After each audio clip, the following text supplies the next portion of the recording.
Selamat malam Bapak Ibu Saudara yang terkasih di dalam Kristus Yesus.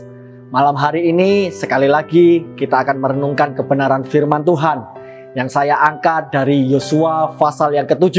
Dan saya berharap Bapak Ibu Saudara membaca satu pasal ini karena ada pesan firman Tuhan yang bisa kita ambil untuk kita pelajari, dan firman itu memberi suatu pelajaran kepada hidup kita sebagai orang percaya untuk kita dapat semakin bertumbuh di dalam Tuhan. Setelah kejadian tembok Yeriko masuk dalam pasal 7 ini, bangsa Israel mengalami suatu kepercayaan diri karena begitu dahsyatnya Allah menyertai mereka sehingga Tuhan berperang bagi mereka dengan caranya yang ajaib.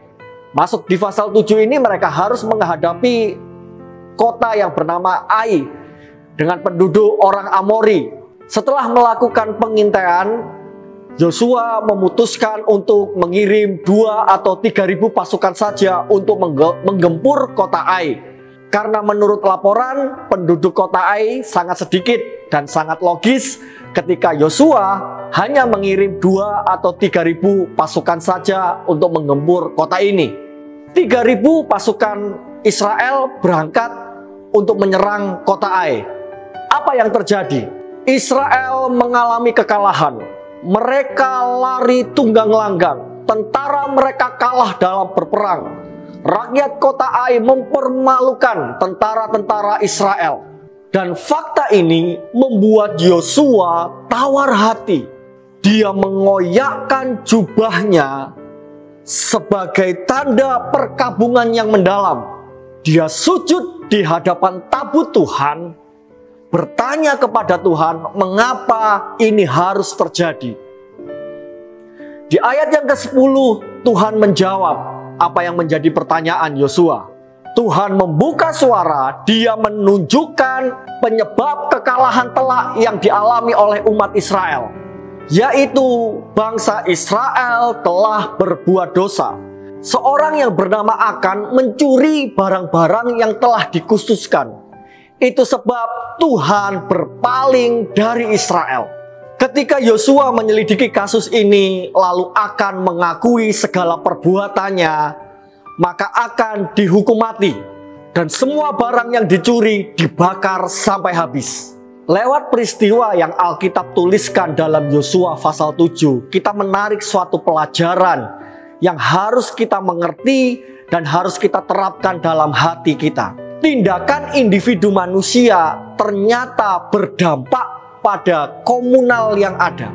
Lewat Akan kita belajar apa yang dia lakukan secara individu berdampak pada komunal, mempengaruhi kondisi komunal. Dosa Akan berdampak pada bangsa Israel. Satu orang yang berdosa memberikan dampak pada satu bangsa.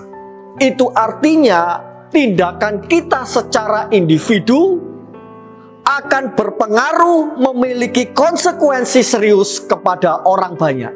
Dan tidak merupakan kebetulan peristiwa seperti ini Alkitab tulis sebagai peringatan bagi kita anak Tuhan.